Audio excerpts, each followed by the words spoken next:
In football, using both feet is critical for success, but have you ever wondered why some players favor one foot? Is it because of comfort, or does it actually stem from having a weak side? And so in this video, my friends and I tested this paradox to see if this myth was really true, starting off with every winger's favorite, dribbling. In this first set, we tried to cycle through a line of cones as fast as possible, left versus right foot with nothing but ourselves to blame.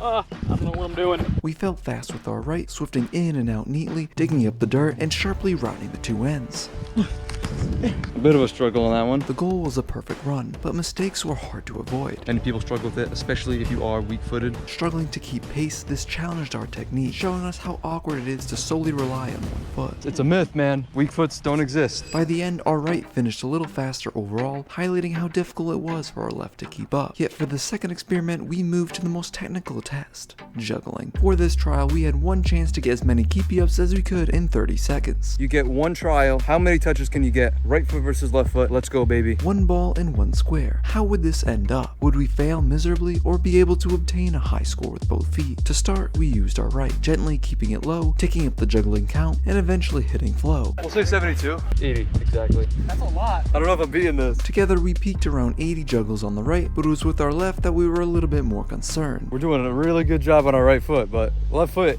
this is gonna be a challenge. I try to keep it nice and low so I can get more touches in. Okay, ready? Could we break 80 juggles in 30 seconds? Despite my ambition, I knew this mission was impossible. As I juggled, I began spinning ridiculously and losing my balance. Stiff with my touch and tender with my form, I felt the pressure rising as I was able to collect a semi-decent total. 47. Oh my god, that was horrible. However, for my friends, they struggled even more. Okay. Okay. Bro. You counting that? No. Well, I'm get a solid attempt. At least get more than 3. I don't think I can. And sadly could only manage a few seconds. Okay. 6. Not bad. 10 impressive hits from Matt and 6 from Zach. Overall, it was an embarrassing performance from our weak foot, as none of us could compete with our dominant side. What is your final conclusion? I think just comes down to more practice from a young age.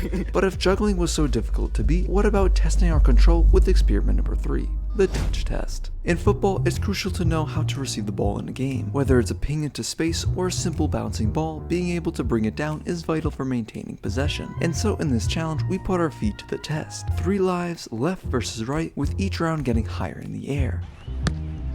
Nice. Woo. Level 1 is done. One by one, we were off, trying to master the perfect touch with the slightest amount of grace.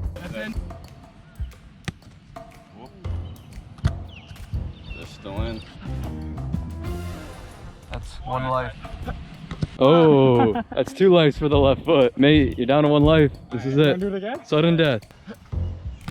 Okay, good. It wasn't about being fancy, but rather, how could we still maintain control? We'll count that. We'll count that. Lovely. That's well done.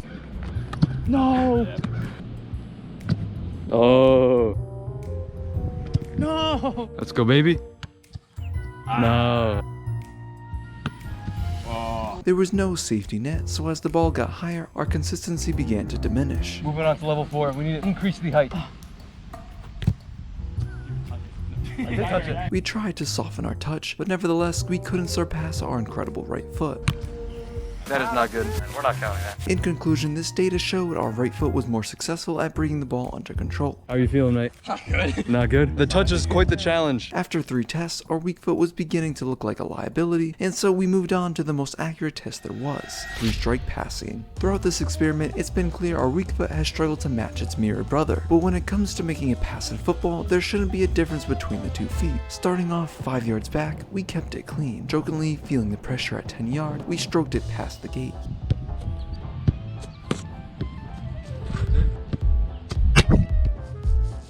Yet at the 3rd spot, our bodies became antsy, It is getting further and further. and soon missed the 15-yard pass. You got this, I believe, mate.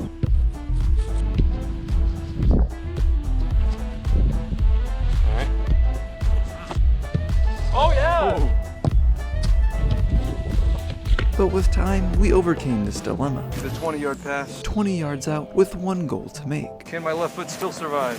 I believe. Right versus left with little hope left in the tank. Nope. There you have it, lads. Right foot still beats out on passing. At this point, the results were no surprise, as we naturally lost target with our left. There it is. Despite its unreliability, there was still one more test to discover: shooting. In this final segment, we did the two-touch challenge, right versus our fragile weak foot. Which one could produce more goals? Looking ahead, we knew our shots would stem from experience. We couldn't rely on luck, as with each touch, we tried to just pick a spot.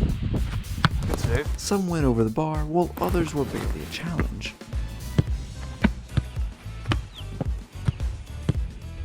Eventually, our brilliance started to shine, yet with our left, there was little to no belief in our strikes. That's a good strike, though. Hope was sucked out of the ball, as our right had the better chance. Oh my god. Oh my god. There she is. Overall, we got similar results from both legs, yet in the end, this myth is still unfortunately true. The weak foot myth is kind of true. I mean, the touch is definitely better with the right. What was the problem with the weak foot in this one? I'm not used to taking it with my left foot. Despite trying our best in a series of various drills, we couldn't outmatch our dominant leg. I would say the right foot still felt better. It was just miles better. And so this goes to show how important it is to train with both feet, Whatever foot you practice more with is going to be your dominant foot. because nobody wants to be stuck on one foot. It will make it easier to read and more difficult to play. The left foot was very awkward. It didn't feel right to just be using your left foot though. But if you want to learn more, then consider checking out my recent interview with an MLS Next coach.